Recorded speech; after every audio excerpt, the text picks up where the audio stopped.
Hi, and welcome back to the Unseen Podcast, a podcast dedicated to missing people, unresolved cases, and UK true crime. Today we're going to be exploring two cases from the same town that happened almost a decade apart. They have been linked due to their proximity and a possible shared suspect. We'll be looking at the mysterious and very sad case of the murder of Jessie Earl in Eastbourne in 1980. And the disappearance of Louise Kay in 1988. Both of these young women still do not have justice. This episode contains descriptions that some listeners may find distressing, including some discussion of sexual assault, so listener discretion is advised. On the 23rd of June 1988, 18-year-old Louise Kay pulled up to her friend Sarah's house to drop her off after a night out. The pair had been out together in the town of Eastbourne in East Sussex, where they lived. It had been a normal night out, and the women had socialised and enjoyed their time together. Louise had taken her father's gold Ford Fiesta, and after the evening had come to an end, Sarah got out of the car at her house. Sarah would later say that she assumed that Louise was going to stay with her that night. But that wasn't what happened when they arrived back at her house. Sarah stated that Louise seemed to want to stay out and not go home with her.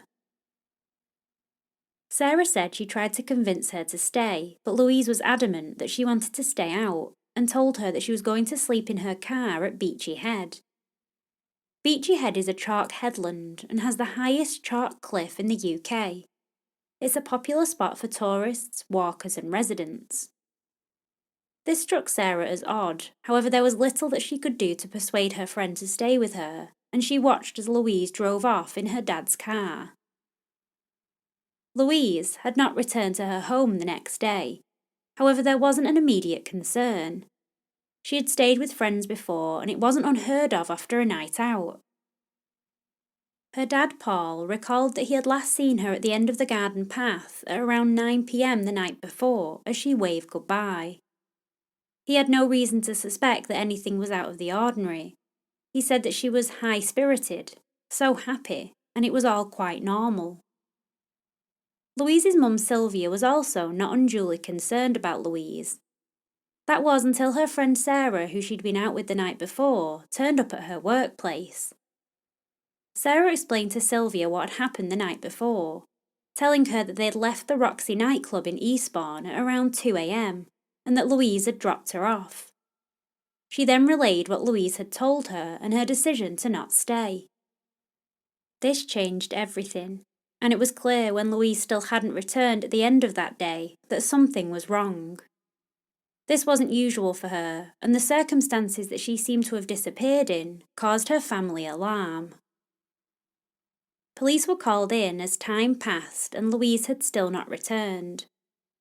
It was known that she'd gone out that night with plans to spend the evening socialising and having a normal night out.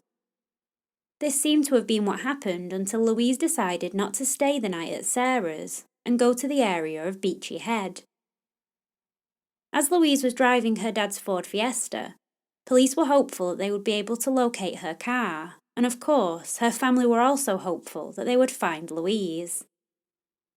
It was believed that there was less than a gallon of petrol in the car, and that she didn't have any money with her.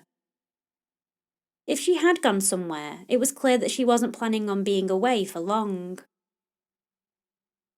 Sarah's house in Watts Lane in Eastbourne was only 4 miles away from her home, however she had not made it back. There was also something distinctive about the Ford Fiesta. It was gold in colour, however the driver's side had a white door instead, and this made it stand out amongst other cars that were travelling along. Police put out a description of the car and also of Louise.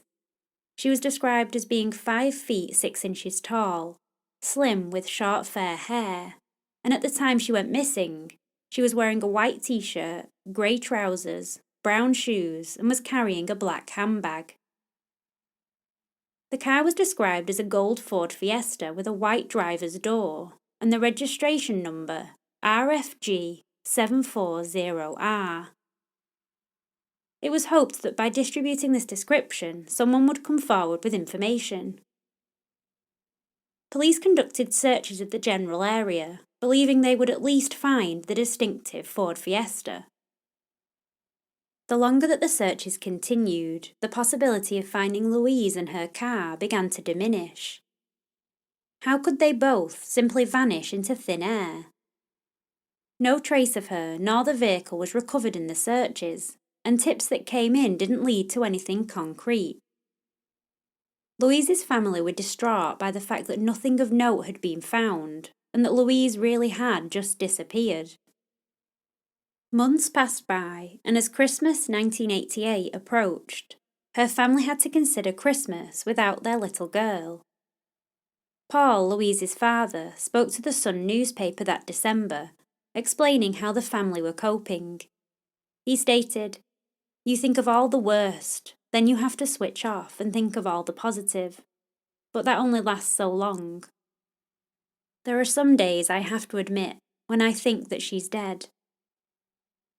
The family also told of how they'd hoped that she would return for some events that she'd organised that year, including a Pink Floyd concert ticket she had for the 6th of August. Sylvia, Louise's mum, said, "We stared at it every day, but the 6th came and went."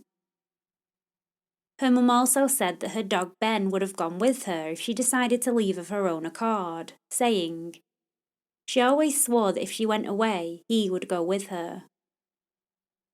The article ended with a heartbreaking statement from Paul Kay about their first Christmas without Louise. "You automatically think about what to buy her, then you realise that she's not here to ask." Despite the fact that Louise and her car had both disappeared, the police were faltering in the investigation. There were seemingly no clues to where she could have gone, and no trace of the car had been found. The searches, publicity, and issuing of descriptions dug up no new leads.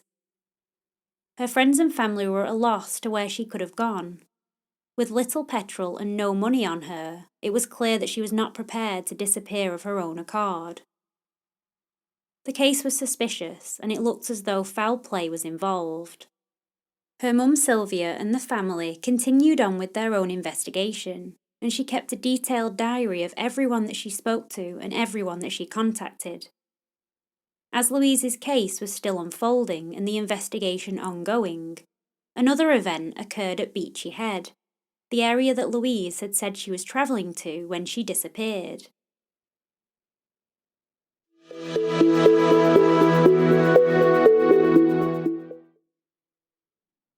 In March 1989, a man and his daughter were flying a kite in the area of Beachy Head. As they were flying it, the kite flew into some shrubland, and they went to retrieve it. As the man picked it up out of the shrub, he saw something disturbing: the skeletal remains of a human body. The police were quickly contacted and dispatched to the area. The discovery of remains at Beachy Head gave rise to speculation that they may have found the remains of missing fugitive Lord Lucan. Lucan had last been seen at his friend's, the Maxwell Scott's house in Uckfield, after the murder of his children's nanny, Sandra Rivet, in 1974. Beachy Head in Eastbourne is only around 21 miles from that location, and it was thought that this may have been an area that he could have headed to. The remains were located by the police, and a search was conducted of where they were found.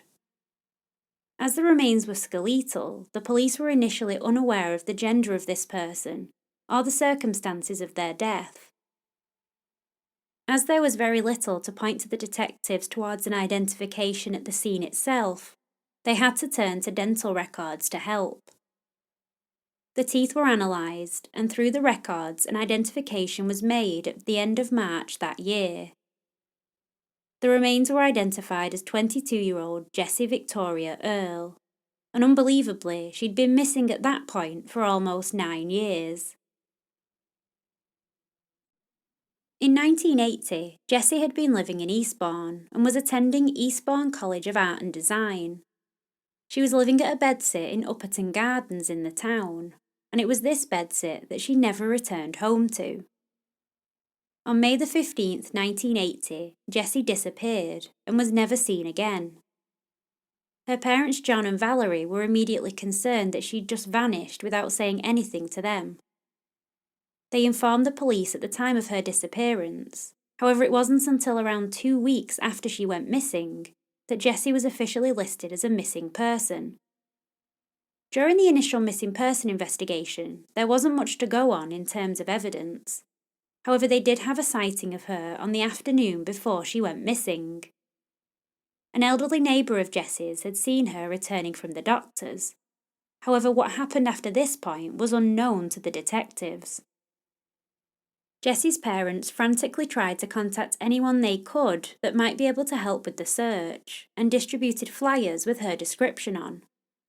They even contacted charities and spoke to psychics about her disappearance, but none of this led to her discovery. Like Louise Kay 8 years later, Jessie had vanished without a trace. So when Jessie's body was officially identified in 1989, her parents wanted to know exactly the circumstances that she'd been found in. Her remains had been found in a patch of scrubland at Beachy Head, and the way in which she had been found posed lots of questions. Jessie's body was naked, and none of her personal belongings were recovered. There was just one possession found with her body, a bra which had been used to tie her wrists together.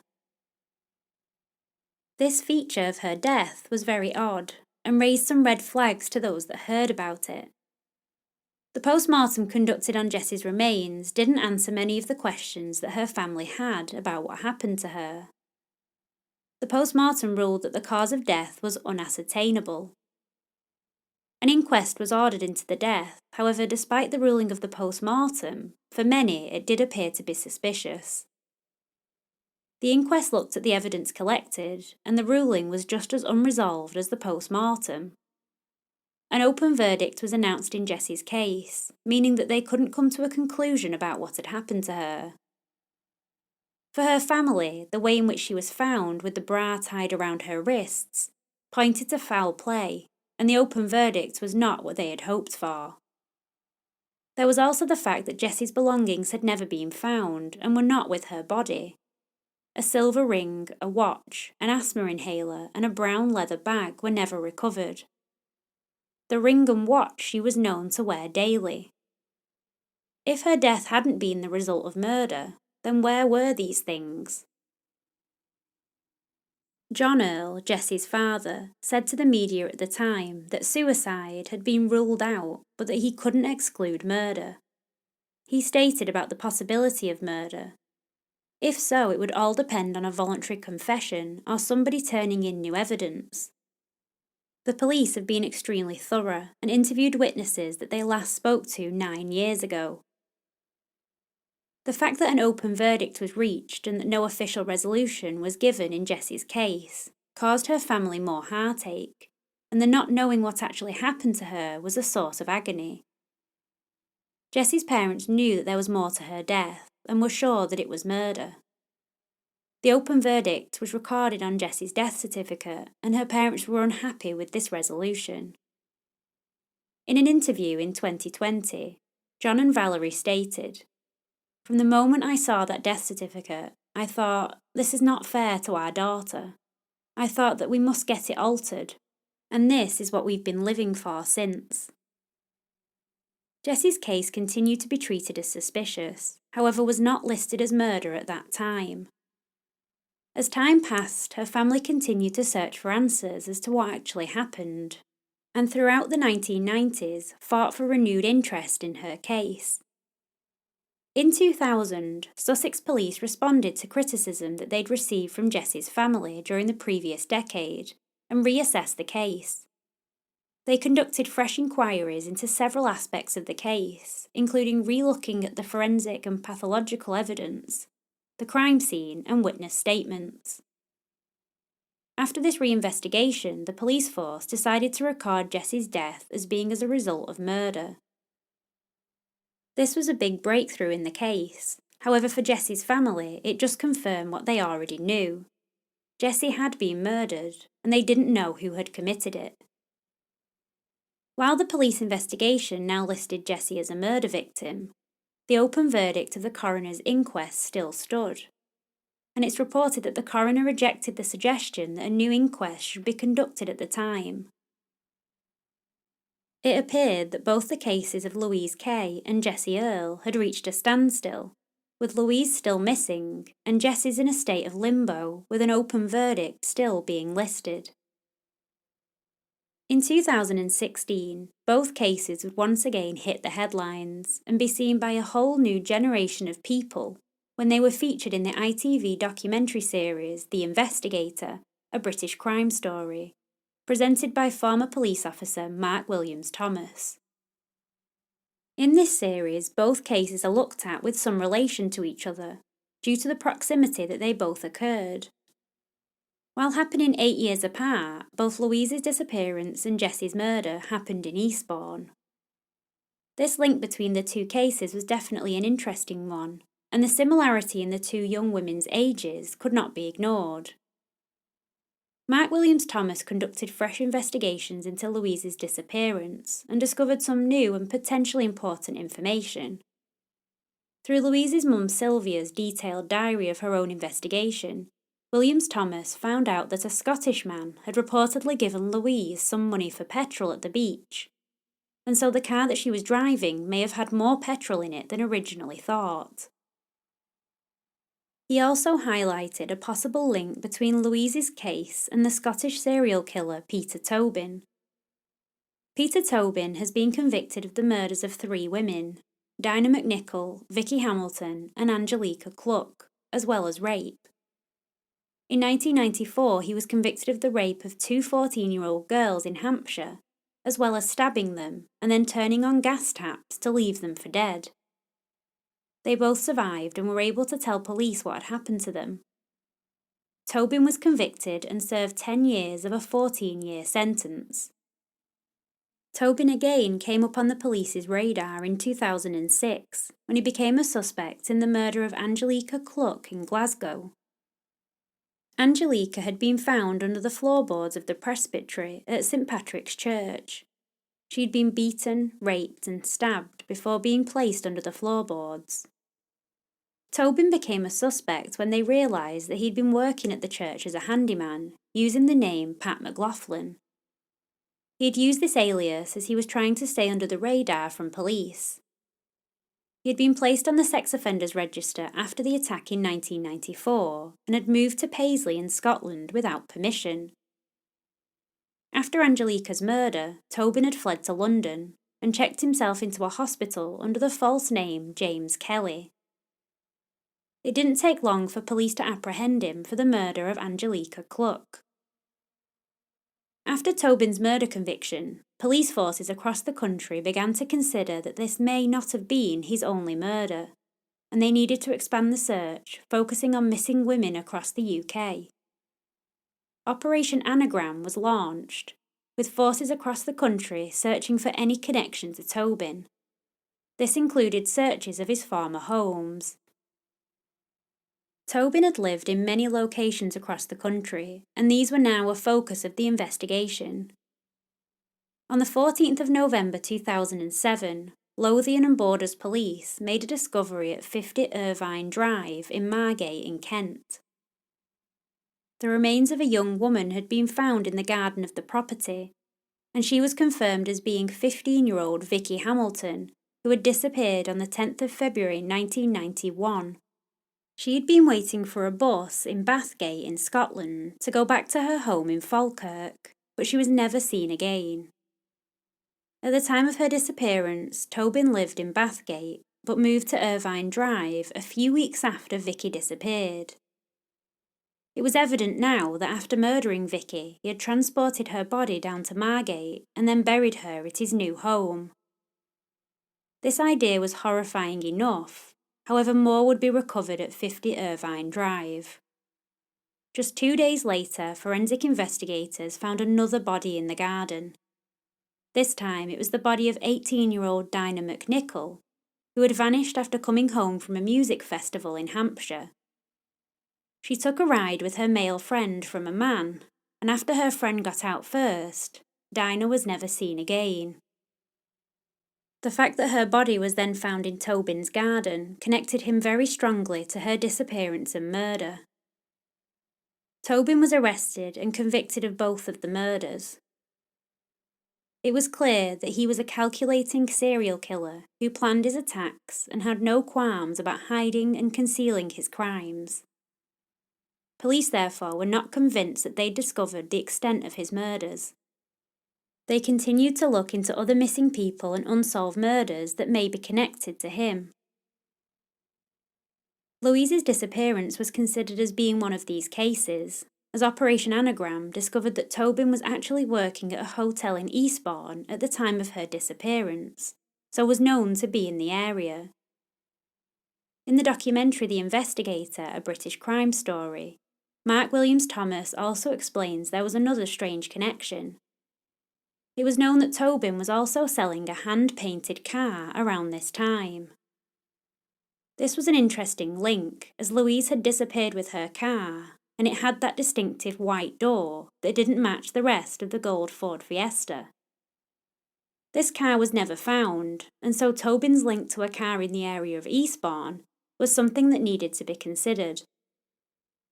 Tobin had connections to car auctions, and actually worked for one at one stage, travelling across the UK in this job. It also perhaps gave new significance to the Scottish man that was thought to have given Louise money for petrol. During Operation Anagram, investigators reportedly searched 2 houses that Tobin had lived in Brighton and found no evidence of Louise. In the documentary, Mark Williams-Thomas points out that Tobin also lived at a different address in Brighton, 22 Windlesham Road. He states that there could be crucial evidence located at this address that has not been found because police won't search it. Sussex police have stated, however, that there's no evidence to justify searching this address. A police spokesperson said, "In respect to the address currently referred to, we advise Brighton and Hove City Council that there's nothing to justify our carrying out a search." Following on from the documentary, a petition was set up on change.org to try and persuade the police to search this address. The possible connection to Tobin was not just restricted to Louise's case, however, and he's also been linked as a possible suspect to Jessie Earl's murder too. He was also known to be living at Eastbourne at the time of Jessie's disappearance and murder, and Jessie's age also appeared to fit with his usual MO. There is no solid evidence to link Tobin to Louise nor Jessie's cases. However, his proximity to the area when both women disappeared is certainly a circumstantial lead. Sussex police have commented on the possible connection between Jessie's murder and Tobin and have ruled out that he killed her. They stated, "We have no evidence implicating Peter Tobin or any other named or known individual in the murder of Jessie Earl." Peter Tobin is currently in prison in Edinburgh, serving 3 life sentences. However, just this year, a prison inmate told the media that Tobin confessed to him that he has killed others, and there is an undiscovered body still to be found in West Lothian. He also reportedly said that it wasn't up to him to tell people where the body was. It was the police's job to find it. This appeared to confirm what many believe to be true, that Peter Tobin has other victims that are yet to be discovered. He is now 73 years old and is currently being treated for cancer. If Tobin did have anything to do with either Jessie's murder or Louise's disappearance, there's not enough concrete evidence at the moment to warrant a new investigation. However, the circumstantial evidence and Tobin's background certainly gives me some pause to wonder if he did have something to do with both of them. Jessie's parents are still looking for justice for their daughter in another way. They're still hoping that her death can be reclassified on her death certificate to reflect what actually happened to her. John is in his 90s and Valerie her late 80s, and they're still fighting for justice. John stated in 2020, "We're not interested in revenge, we just want final justice for our daughter. The important thing is for this to happen in our lifetime. We always hoped that we hadn't seen the last of this." The first 11 years after she disappeared were the worst. They were hard because we had no idea what had happened to her. We always knew we were looking at something suspicious, but the uncertainty is very painful. When she was discovered, we were relieved. But this last part has been very painful to get over. We want justice and to have the right verdict. You get over the crying and things like that in 40 years. Now we just want justice, but in our lifetime, we will get the right result. Amidst all the speculation, this is the one thing that I always want to remember. Behind Louise and Jessie's stories are their families, who've been searching for justice for 40 years. In Louise's case, her family are desperate to know where she is and to be reunited with their daughter. In Jessie's case, they simply want some official acknowledgement that their daughter was murdered. These things are so important to them, and they don't even begin to scratch the surface of what they deserve. I hope that we can get some justice for Louise and Jessie, and that answers do emerge in these two enduring mysteries. If you have any information about Jessie Earl's murder or Louise Kay's disappearance, please contact Sussex Police via email at 101@sussex.pnn.police.uk or call 101 at any time, quoting Operation Silk for Jessie Earl or Operation Azure for Louise Kay. I will link these in the show notes. Thanks for listening to today's episode. Many thanks as always to my Patreon supporters. You're all amazing and I couldn't do it without you. Thank you to our newest patrons, Paul and Lydia. If you want to become a patron, then the link is in the show notes. You can also help the podcast by reviewing it wherever you listen and by following The Unseen on social media and subscribing on YouTube. I just want to remind you that CrimeCon is happening in 2 weeks' time in London on the 25th and 26th of September. I hope to see some of you there, and if you're about, please come and say hi. I'd love to chat to you, and I'll have some merchandise there as well. I'll make sure to put as much of the event on social media as I can. There will also be an episode I've been working on for a while coming out that weekend, and it's definitely one you'll want to listen to. As always, if you have any case suggestions or cases close to you, please email theunseenpod@gmail.com. I've had the chance to work with lots of families of victims recently, and I've felt so privileged to be able to do so. Thanks for listening. See you next time, and as always, I'm Caprice, and this has been Unseen.